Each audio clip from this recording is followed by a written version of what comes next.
Diante da pandemia, os contratos e relações de trabalho sofreram grandes abalos, o que tem causado incertezas para empregados e empregadores.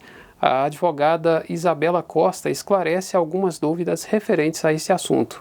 Olá, telespectadores da TV Nova, eu sou Débora Gabriela e hoje estamos aqui com a doutora Isabela Costa Guiar, que é advogada e consultora jurídica.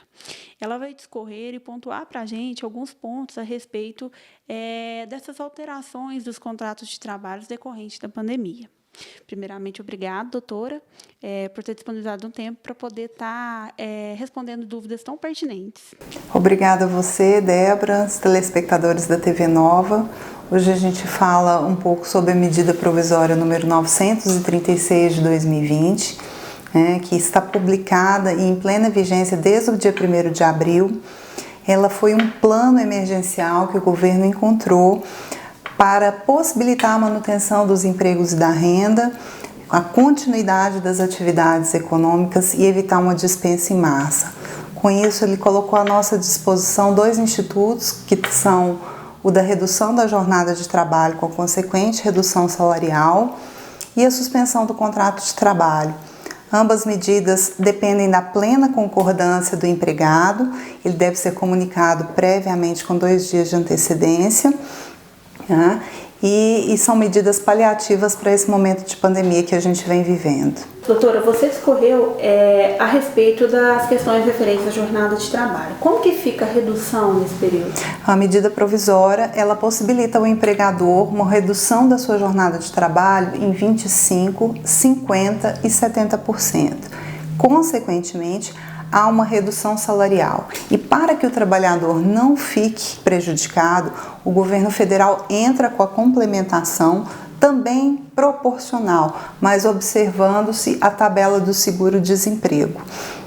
Essas medidas não podem durar um período maior do que 90 dias. Porém, se o estado de calamidade termina, a situação, o contrato volta à normalidade. Doutora, é sabido que nem todas as empresas podem continuar seu funcionamento normalmente. Como que fica o caso daquelas empresas que não podem abrir nesse período? Nesse caso, ela vai se utilizar da suspensão do contrato de trabalho. Essa suspensão tem um período menor, que pode ser somente de 60 dias. E para as empresas que tiveram um faturamento no ano de 2019 superior a 4.800.000, os empregadores vão entrar com uma ajuda compensatória de 30% e o governo federal paga a diferença. Para as empresas que faturaram menos que 4.800.000, então o governo federal é quem paga esses salários durante o período. É como se o empregado estivesse recebendo o seguro-desemprego durante o contrato de trabalho.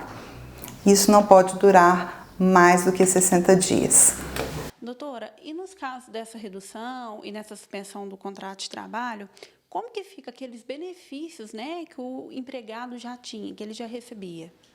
Bom, alguns benefícios como auxílio alimentação, plano de saúde, eles devem ser preservados.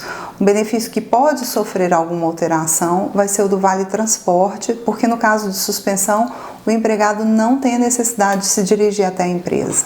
Doutora, caso o empregador não consiga cumprir o contrato de trabalho, posteriormente esse acordo ele pode mandar o empregado embora? Como que fica essa situação?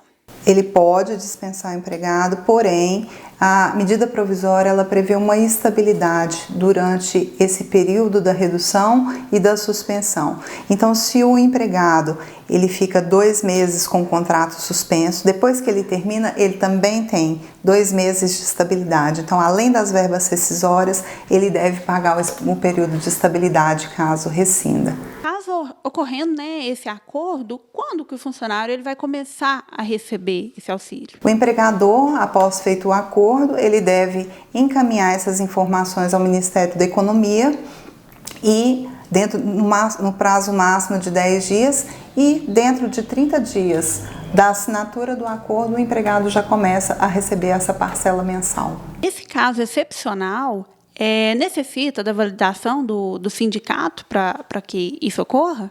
Essa obrigatoriedade ela foi retirada pela ação direta de inconstitucionalidade 6363, onde o pleno do STF decidiu pela não necessidade de homologação pelo sindicato.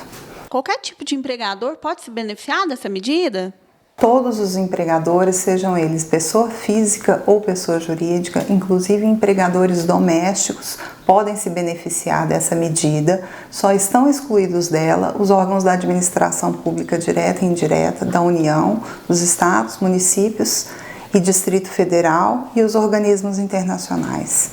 Doutora, só para fechar, aqueles que receberam, né, esse benefício emergencial, eles ficam isentos de posteriormente receber o seguro-desemprego? Como que fica essa situação? Não, caso eles sejam dispensados futuramente, tenham adquirido os requisitos, eles podem receber o seguro-desemprego. O benefício emergencial, ele leva em consideração o valor do seguro-desemprego, porém não é um seguro-desemprego, então nada impede. Doutora, o nosso tempo está finalizando. Desde já gostaria de agradecer pela sua participação e ter disponibilizado esse tempo para estar respondendo dicas tão pertinentes, né, de toda a população, inclusive, né, os empregadores da nossa região. Eu que agradeço, Débora, agradeço a TV Nova pela oportunidade e me coloco à disposição para qualquer esclarecimento.